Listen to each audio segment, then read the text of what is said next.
और नई ऊंचाइयों को छुएगी। নারী শক্তি মন্ত্রণ আইন নারীদের রাজনৈতিক অংশগ্রহণের ক্ষেত্রে নতুন দিগন্ত উন্মোচন করবে এবং সংসদে প্রবেশের পথকে আরো সুগম করে তুলবে বলেও এদিন জানিয়েছেন প্রধানমন্ত্রী নরেন্দ্র মোদী। वैसे मैं देख रहा हूं बीते कुछ दिनों से देश भर में महिलाएं मुखर होकर इस विषय पर बात कर रही है। व्यापक रूप से एक डिबेट चल रहा है और लोकतंत्र की एक बहुत बड़ी ताकत है। विधानसभा और लोकसभा पहुंचने में उनके सपनों को, आप सबके सपनों को नए पंख मिलने जा रहे हैं।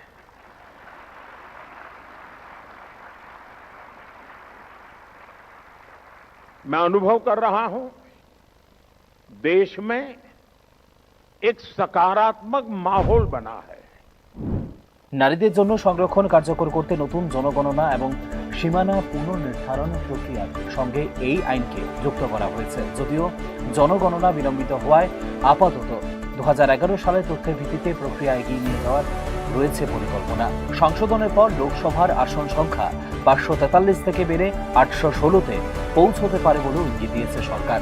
এই প্রক্রিয়ায় দুটি গুরুত্বপূর্ণ সাংবিধানিক সংশোধনের পরিকল্পনা রয়েছে, যা হলো নারী সংরক্ষণ বিল এবং পৃথক সীমানা নির্ধারণ সংক্রান্ত বিল। উভয় বিলই পাশ না হলে সংরক্ষণ কার্যকর হবে না বলে স্পষ্ট করেছে সরকার। তবে প্রস্তাবিত কাঠামোয় ওবিসি শ্রেণীর জন্য আলাদা সংরক্ষণের উল্লেখ নেই। অন্যদিকে বহাল থাকবে এসসি ও এসটি সম্প্রদায়ের জন্য বিদ্যমান সংরক্ষণ ব্যবস্থা। রাজনৈতিক মহলের মতে নারী সংরক্ষণ বিল বাস্তবায়িত হলে দেশের নির্বাচনী রাজনীতিতে আসতে পারে বড় পরিবর্তন। তবে জনগণনা ও সীমানা পুনর্নির্ধারণের শর্ত থাকায় এই প্রক্রিয়া সম্পূর্ণ বাস্তবায়নের সময় লাগবে বলে মনে করছে সংশ্লিষ্ট তথ্যবিজ্ঞরা। Bureau report, news. এডিসি নির্বাচনে ভোট গ্রহণ পর্ব শেষ হতেই গতি এসেছে রাজনৈতিক অঙ্কে। ত্রিপুরা প্রদেশ বিজেপি কার্যালয়ে ভোট পরবর্তী পর্যালোচনা বৈঠক করলেন স্বয়ং মুখ্যমন্ত্রী ডাক্তার মানিক সাহা। মুখ্যমন্ত্রীর পৌরোহিত্যে অনুষ্ঠিত এই বৈঠকে উঠে এসেছে জয়ের আশাবাদ। পাশাপাশি শান্তিপূর্ণ গণনার আহ্বানও রেখেছেন মুখ্যমন্ত্রী। এখন গোটা রাজ্যের নজর ফলাফল ঘোষণার দিকে। এডিসি নির্বাচনে ভোট গ্রহণ পর্ব শেষ হতেই রাজনৈতিক অঙ্ক কষতে ব্যস্ত শাসক দল। সোমবার মুখ্যমন্ত্রী ডাক্তার মানিক সাহার পৌরোহিত্যে ত্রিপুরা প্রদেশ বিজেপির কার্যালয়ে অনুষ্ঠিত হয় এক গুরুত্বপূর্ণ পর্যালোচনা বৈঠক। বিশেষ করে ভোট পরবর্তী পরিস্থিতি ও সম্ভাব্য ফলাফল নিয়ে আলোচনা হয়েছে এই দিনের বৈঠকে। টিটিএডিসি নির্বাচনের জন্য গঠিত 15 সদস্যের নির্বাচন কমিটির সকল সদস্য, নির্বাচনী এজেন্ট, বুথ কমিটি এবং অন্যান্য সাংগঠনিক স্তরের প্রতিনিধিরা উপস্থিত ছিলেন বৈঠকে। বিভিন্ন স্তরের রিপোর্ট বিশ্লেষণ করে নির্বাচনের অভ্যন্তরীণ রিপোর্ট ভারতীয় জনতা পার্টির পক্ষে রয়েছে বলেও জানিয়েছেন মুখ্যমন্ত্রী ডাক্তার মানিক সাহা। তবে চূড়ান্ত চিত্র সামনে আসবে ফলাফল ঘোষণার দিনই বলেও স্পষ্ট করে দেন তিনি। কালকে তো ইলেকশন হলো এডিসি, আজকে ইলেকশনের পরে একটা আমাদের সবসময় একটা মিটিং হয়। বিভিন্ন যে আমাদের ক্যান্ডিডেট থেকে শুরু করে আমরা যে ক্লাস্টার বানিয়েছিলাম তাদের থেকে আমরা রিপোর্ট দিলাম। তো এক একটা কেন্দ্রের কী রিপোর্ট, কীরকম ভোট আমরা পেতে পারি, এগুলো আমরা সবসময় আমাদের নিয়ম অনুসারে করে থাকি। এইবারও আমরা করলাম। এখন পর্যন্ত যা রিপোর্ট দিল দেখলাম যে মোটামুটি ফেভারই আছে আমাদের চিন্তার বিভিন্ন। বাকি তো রেজাল্ট বেরোলে বোঝা যাবে, কারণ এটা তো আমাদের রিপোর্ট এবং যারা মাঠে ঘাটে আছে তাদের রিপোর্ট এবং আমাদের যে পোলিং এজেন্টরা থাকে সেই এজেন্টের থেকে তারা যেভাবে চিন্তা ভাবনা করে সেটা দেখে বুঝে, এটা আন্দাজ একটা অনেকটা বলে যে স্যাম্পল স্টাডি। তো এটা স্যাম্পল স্টাডি, বাকি তো রিপোর্ট আসলে বোঝা যাবে, রেজাল্ট যখন বেরোবে একটা গেল এটা। তো সেই অনুযায়ী আমরা দেখলাম যে একটা রিপোর্টটা ফেভারে আছে। আর 2 নম্বর হচ্ছে যে কাউন্টিং যে ডে, সেখানেও আমাদের লোকরা কিভাবে যাবে, কোথায় কিভাবে থাকবে, যে কাউন্টিং এজেন্টদেরও একটা আমাদের ট্রেনিং দেওয়ার ব্যবস্থা, ওইসব বিষয়ে আলোচনা।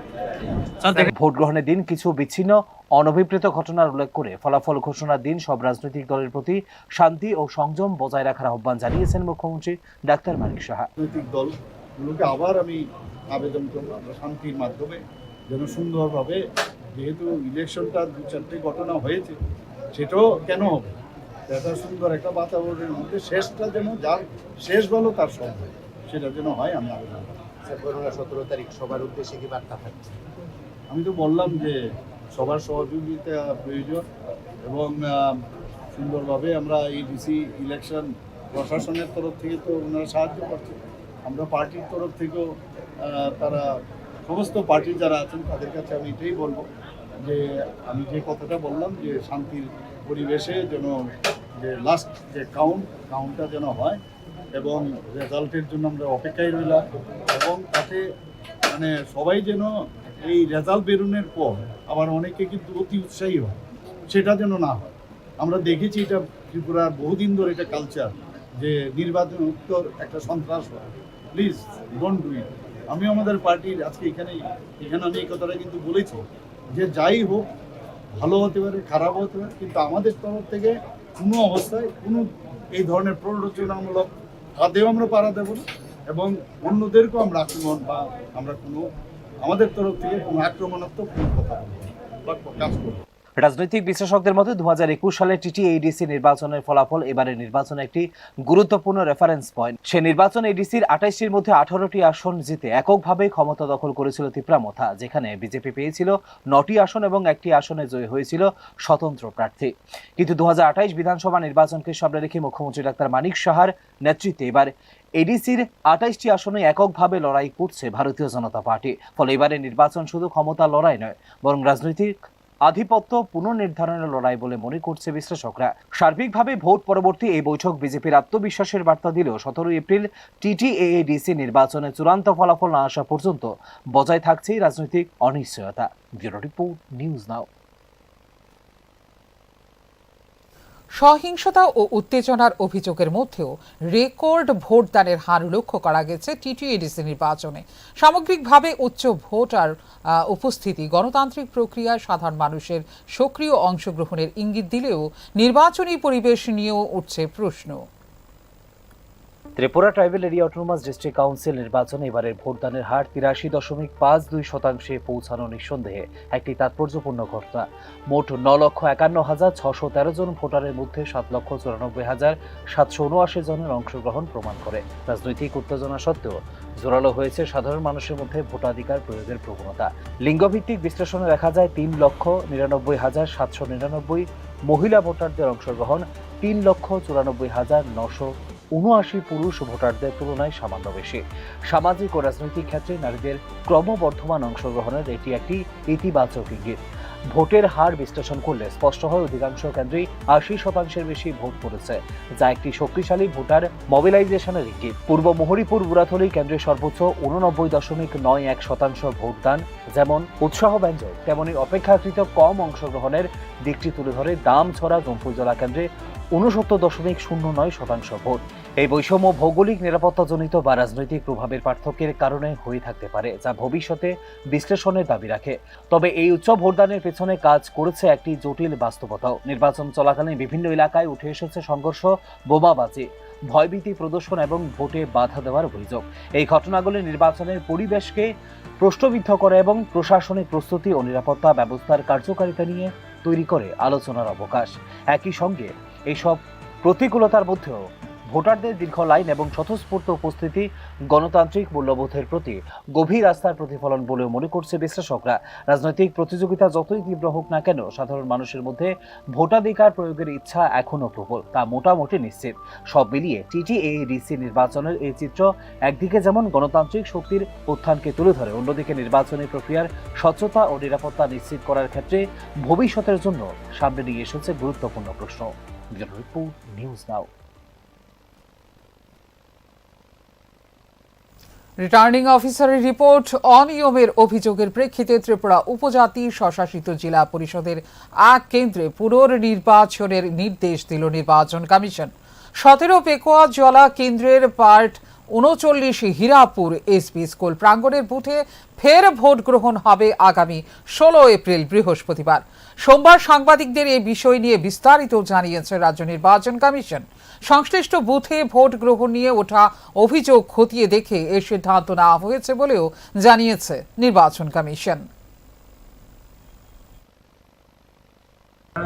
একটা অভিযোগ পেয়েছিলাম, সেই অভিযোগের ভিত্তিতে আমাদের অবজারভার যারা আমরা একটা ইন্ডিপেন্ডেন্টলি এনকোয়ারি করা হয়, সেই এনকোয়ারির মাধ্যমে আমরা এটা জানতে পেরেছি যে এখানে একটা ইভিএম কে ট্যাম্পারিং করার একটা চেষ্টা হয়েছিল।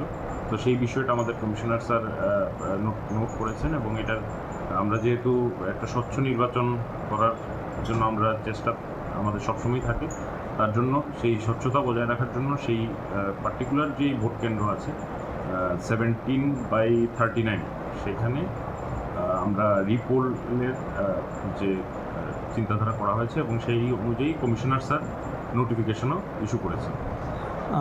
স্যার, কোনো যদি এরকম ইস্যু থাকে অলরেডি আমরা before the date of poll আমরা অলরেডি রিটার্নিং অফিসারদের আমরা বলেছিলাম যে কোনো যদি পোলিং এজেন্ট কিংবা কেউ যদি যারা on the day of poll যারা ভোট কেন্দ্রে আসার কথা তাদেরকে যদি কোনোভাবে কেউ বাধা দেয় বা এরকম যদি কোনো রেজিস্ট্যান্স ওনারা ফেস করে, তাহলে কনসার্ন সেক্টর অফিসার এবং পুলিশ সেক্টর অফিসার যারা আছেন ওনারা ওনাদেরকে সহযোগিতা করবেন ভোট কেন্দ্র পর্যন্ত পৌঁছানোর জন্য। এবং সেই হিসাবে আমরা কিন্তু অফিসিয়ালি কমিউনিকেশনও করেছি প্রত্যেক রিটার্নিং অফিসারের কাছে এবং অনেকটাই সেটা কার্যকরী হয়েছে। আমরা যে বিভিন্ন এনকোয়ারি রিপোর্টে দেখতে পেয়েছি যে পুলিশ সেক্টর অফিসার বা আমাদের সিভিল সেক্টর অফিসাররা ওনারা ভোটারদেরকে বিভিন্ন ক্ষেত্রে কিংবা আমাদের পোলিং এজেন্টদেরকে নির্দিষ্ট পোলিং স্টেশনে পৌঁছে দিয়েছেন। স্পোরাডিক যে ঘটনা ঘটেছে সেগুলা পুরো রাজ্যের নিরিখে যে ঘটনাগুলো ঘটেছে সেগুলো অত্যন্তই কম এবং যাই ঘটেছে তার জন্য তদন্ত হচ্ছে। উমাকান্ত ইংরেজি মাধ্যম বিদ্যালয়ে শিক্ষিকা নিগ্রহের ঘটনার প্রতিবাদে সরব হল শ্রমজীবী নারী সমন্বয় কমিটি। সোমবার শহরের শিক্ষা ভবনে ডাইরেক্টরেট অফ সেকেন্ডারি এডুকেশনের যুগ্ম অধিকর্তার কাছে একটি ডেপুটেশন প্রদান করে সংগঠন গত 2রা এপ্রিল আগরতলার উমাকান্ত ইংরেজি মাধ্যম বিদ্যালয়ে কর্মরত এক শিক্ষিকাকে শারীরিক ও মানসিকভাবে নিগ্রহ করেন এক অবসরপ্রাপ্ত শিক্ষক। এই ঘটনাকে কেন্দ্র করে শিক্ষা মহলে তীব্র প্রতিক্রিয়া সৃষ্টি হয়েছে। অতীতে বিদ্যালয়গুলিতে অভিযোগ নিষ্পত্তির জন্য গঠিত কমপ্লেইন কমিটিগুলো সক্রিয় থাকলেও বর্তমানে সেগুলির কার্যকারিতা অনেকাংশে কমে গেছে। তাই অবিলম্বে এই কমিটিগুলিকে পুনরায় সক্রিয় করার দাবি জানানো হয়েছে বলে জানিয়েছেন সংগঠনের নেতৃত্ব পাঞ্চালী ভট্টাচার্য। ভবিষ্যতে যাতে এই ধরনের ঘটনার পুনরাবৃত্তি না ঘটে তার জন্য কঠোর নজরদারি ও প্রশাসনিক উদ্যোগ জরুরি বলেও জানিয়েছেন সংগঠনের নেতৃত্ব। 2রা এপ্রিল উমাকান্ত ইংলিশ মিডিয়ামে একটা ঘটনা হয়েছে। স্টাফ রুমের ভেতরে একজন মহিলা শিক্ষিকাকে একজন ওই স্কুলেরই প্রাক্তন শিক্ষক, উনি এখন রিটায়ারমেন্টে চলে গেছেন, তাকে শারীরিকভাবে এবং মানসিকভাবে তাকে নিগ্রহ করেছে। তো তারপরে সেখানে স্টাফ রুমে অন্যান্য যারা ছিলেন তারা এগিয়ে এসেছে, প্রতিবাদ করেছে এবং প্রধান শিক্ষকেরও ভূমিকা ভালো ছিল আমরা শুনেছি। সভা ডেকে তারপরে এটাকে একটা মীমাংসা করার একটা নিয়েছেন, উদ্যোগ নিয়েছেন। স্মারকলিপিটা দিয়ে গেছি, আমরা বলেছি ভবিষ্যতে যেন আমাদের রাজ্যে কোনো স্কুলে যেন এই ধরনের অনভিপ্রেত ঘটনা যেন না হয়, সেটাকে যেন শিক্ষা দপ্তর গুরুত্ব দিয়ে দেখে। এবং একটা কমপ্লেইন কমিটি ছিল সরকারি ক্ষেত্রে বেসরকারি ক্ষেত্রে, সেটা পূর্বতন বামফ্রন্ট সরকার সেটা চালু করেছিল। খুব ভালো ছিল কমপ্লেইন কমিটিটা, যেখানে 3 জনের কমিটি হবে এবং সেখানে একজন মহিলা সদস্য মাস্ট তাকে নিতেই হবে। কোনো মহিলা কর্মচারীরা যখন অভিযোগ জানাবে। এদিকে উদয়পুরে চন্দ্রপুরে রোমহর্ষক খুনের ঘটনায় ছড়িয়েছে চাঞ্চল্য। স্ত্রী ও ছেলেকে খুনের অভিযোগে অভিযুক্ত শিক্ষক বর্তমানে হাসপাতালে চিকিৎসাধীন। ঘটনাকে ঘিরে উদ্বেগের পরিবেশ তৈরি হয়েছে গোটা এলাকায়। ঘটনা তদন্ত শুরু করেছে পুলিশ।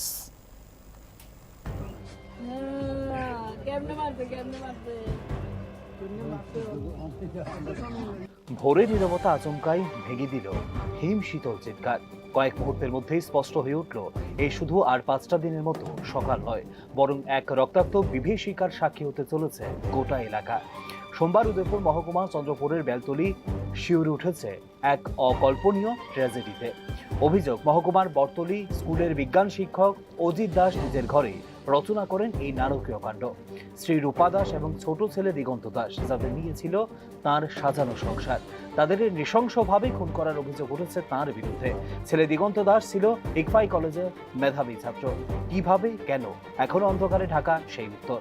স্থানীয়দের বক্তব্য, ভোরবেলায় হঠাৎ করেই বাড়ি থেকে ভেসে আসে আতঙ্ক ভরা চিৎকার। প্রতিবেশীরা ছুটে এলেও ততক্ষণে সব শেষ। ঘরের বিছানায় পড়েছিল মা ও ছেলের রক্তাক্ত নিথর দেহ। যেন মুহূর্তেই থেমে গেল একটি পরিবারের সমস্ত স্বপ্ন। আজকে সকালবেলা প্রায় 5টা সাড়ে 5টার দিকে আমাদের কাছে একটা ইনফরমেশন আসে যে উদয়পুর বেলতলি এলাকার মধ্যে, মাতাবাড়ি বেলতলি এলাকার মধ্যে একজন লোক, যিনি স্কুলে টিচার ছিলেন, যার নাম অজিত দাস, সে ঘুমের মধ্যে তার ছেলে দিগন্ত দাস, যার বয়স 18, সে ইকফাইয়ের মধ্যে ইঞ্জিনিয়ারিং পড়ছিল, এবং তার মিসেস, যার নাম রূপা দাস, যার বয়স 45 বছর, ওদের দুজনকে কোনো একটা কারণবশত ঘুমের মধ্যে লাঠি দিয়ে আঘাত করে মার্ডার করেছে। কী কারণে করেছে এটাকে জানা গেছে? এখন পর্যন্ত প্রিলিমিনারি ইন্টারোগেশনে আমরা যতটুকু জানতে পেরেছি যে উনি মানসিক অসুস্থতায় ভুগছিলেন, যেটার কারণে উনি আন্ডার ট্রিটমেন্টও ছিলেন, এবং আপাতত যে অজিত দাস আছে সে নিজেও পয়জন কনজিউম করেছে এবং তাকে ডিস্ট্রিক্ট হসপিটালে রাখা হয়েছে। অজিত বাবুর অবস্থা কিরকম, এটা খবর পেয়েছে? মানে উনি কি জীবিত বাঁচবেন এরকম? এখন পর্যন্ত অজিত দাস স্টেবল আছে, যদিও সে পেস্টিসাইড কনজিউম করেছে, তো চট করে তো কিছু বলা যাবে না, কিন্তু 1-2 দিন সময়ের মধ্যে বোঝা যাবে যে সে কি, তার সিচুয়েশন কি হতে পারে। কি দিয়ে মারা হয়েছিল, কিছু পেয়েছেন? পিও ভিজিটের মধ্যে আমরা যে লাঠির টুকরোটা পেয়েছি, সেটার মধ্যে লাঠির টুকরোর মধ্যে ব্লাড আছে, তো আমরা প্রিজিউম করছি যে সেই লাঠির টুকরো দিয়েই তাকে আঘাত করা হয়েছে। ঘটনার আরো চমকপ্রদ মোড়, খুনের পর নিজেও বিষ পান করে আত্মহত্যার চেষ্টা করেন অভিযুক্ত শিক্ষক। গুরুতর অবস্থায় তাকে দ্রুত উদ্ধার করে ভর্তি করা হয়েছে গোমতী জেলা হাসপাতালে। তার অবস্থা সংকটজনক বলে জানিয়েছে চিকিৎসকরা। গত কয়েকদিন ধরে অজিত দাস মানসিক অস্থিরতায় ভুগছিলেন, তবে সেই অস্থিরতা যে এমন ভয়ঙ্কর রূপ নেবে তা কল্পনাও করতে পারেনি কেউ।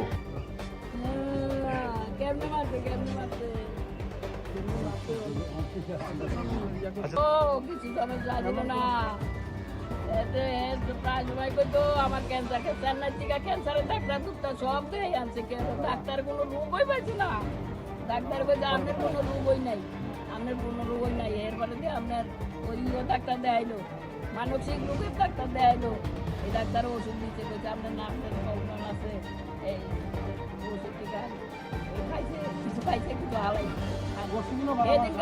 এদিনকে আমার মাই আবার রওনা দিচ্ছে, বল চলো আপনার ডাক্তারটার কাছে যাবো, তোমার টিকা করাই ও না দেখাম। এই স্কুলে গেল গান, এই প্রায় 2 দিন ধরে আমি বাড়ি আমার একটা বাচ্চা বলার যদি না করে। এদিকে খবর পেয়ে দ্রুত ঘটনাস্থলে পৌঁছায় রাধাকিশোরপুর থানার পুলিশ এবং উচ্চপদস্থ আধিকারিকরা। গোটা এলাকা ঘিরে ফেলে শুরু হয়েছে তল্লাশি ও প্রাথমিক তদন্ত। কি কারণে এমন নির্মম হত্যাকাণ্ড তা নিয়ে উঠছে প্রশ্ন। পারিবারিক কলহ, মানসিক অবসাদ, নাকি অন্য কোনো গোপন কারণ, সব দিক খতিয়ে দেখছে পুলিশ। উদয়পুর জুড়ে এখন শোকের ছায়া, মানুষ শুধু হতবাক, স্তব্ধ। একজন শিক্ষক যার জ্ঞানের আলো ছড়ানোর কথা, তিনি কি করে হয়ে উঠলেন এমন অন্ধকারের দূত? মুহূর্তে নিশ্চিহ্ন হয়ে গেল একটি পরিবার, রয়ে গেছে শুধু রক্তাক্ত স্মৃতি আর অসংখ্য প্রশ্ন, যার উত্তর খুঁজছে পুলিশ আর অপেক্ষায় গোটা Udaipur. Bureau report, news now.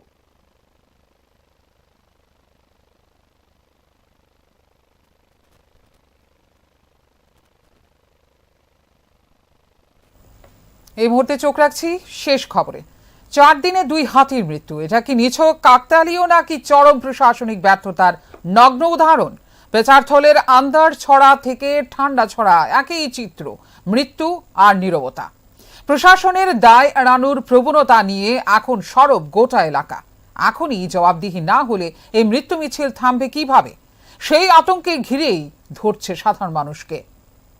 4 দিনের ব্যবধানে রাজ্যের 2 ভিন্ন এলাকায় পরপর 2 হাতির মৃত্যুর ঘটনায় গুরুতর প্রশ্ন তুলে দিয়েছে বন্যপ্রাণ সংরক্ষণ ব্যবস্থার কার্যকারিতা নিয়ে।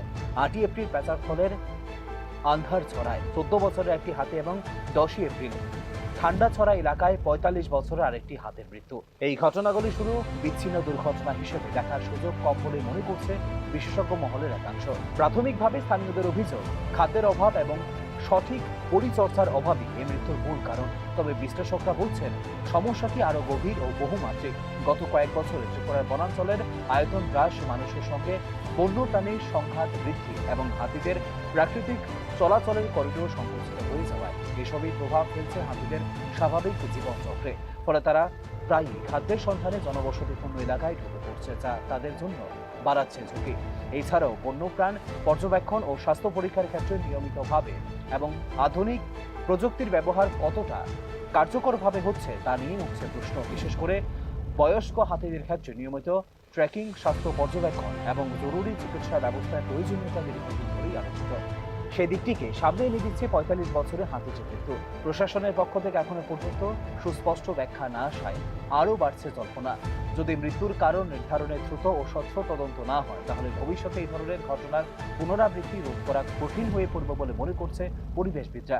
এই পরিস্থিতিতে বিশেষজ্ঞদের মতে শুধু তাৎক্ষণিক প্রতিক্রিয়া নয়, জরুরি দীর্ঘমেয়াদী পরিকল্পনা গ্রহণ।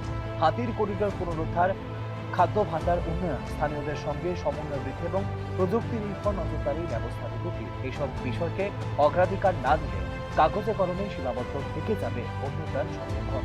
সব মিলিয়ে বলতে গেলে এই দুই হাতের মৃত্যু একটি সতর্কবার্তা, যা উপেক্ষা করা হলে আরও বড় পরিবেশগত সংকটের মুখে পড়তে হতে পারে ভবিষ্যতে। News now.